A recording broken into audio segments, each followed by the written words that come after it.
Good afternoon, my dear brothers and sisters. In our gospel reading today, taken from the Gospel of Mark, Jesus posed two questions.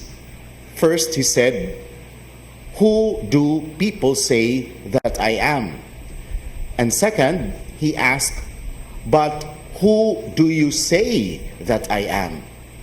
The first question, it was a question asking about what is the impression of the people of Jesus. It is labeled as conceptual theology, wherein we know about Jesus. On the other hand, the question, "Who do you say that I am?" It is a question not about impressions, but it is a question of my relationship with God. Contrary to conceptual theology, it is called as experiential theology. It is not about what I know about Jesus, but what I know of Jesus. On the second part, Jesus said, "Get behind me, Satan."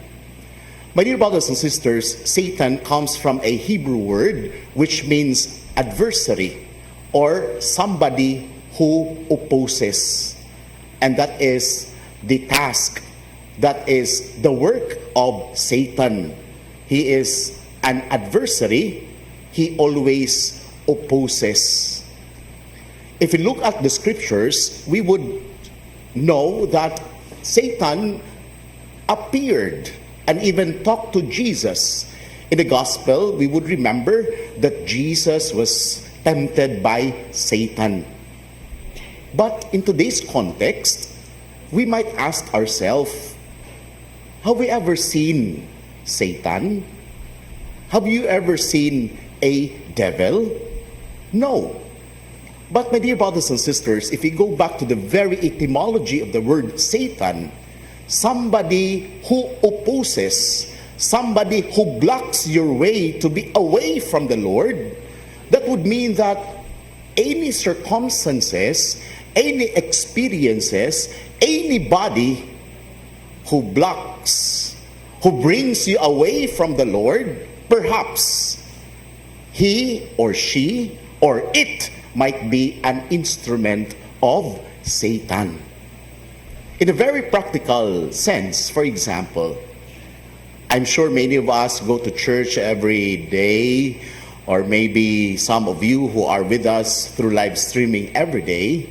I know there are instances that at maybe 11 o'clock, there are some hindrances.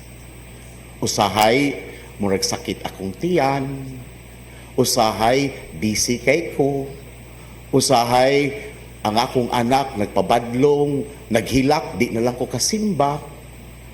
Maybe they become instruments of Satan so that we will be blocked to attend the Mass. Or, I'm sure all of us do have cell phones. Cell phones are good. But there are instances that we use the cell phone in order to commit sin. We use the cell phone in order to transmit hurting words through text messages. Satan uses social media. Satan uses our cell phone so as not to be close from the Lord. Or for example, in the evening, we want to pray the rosary. Unya, nalingaw naman kag sig browse sa Facebook, sig tanaw sa TikTok, hangtod giduka ka, wa na lang ka kaampo og rosaryo. Satan used your cell phone in order to distract you, in order to forget you to pray the rosary. And so, my dear brothers and sisters, be vigilant, because Satan is very cunning. He uses people, he uses circumstances, he uses events so that we will be blocked from the Lord or even away from Him.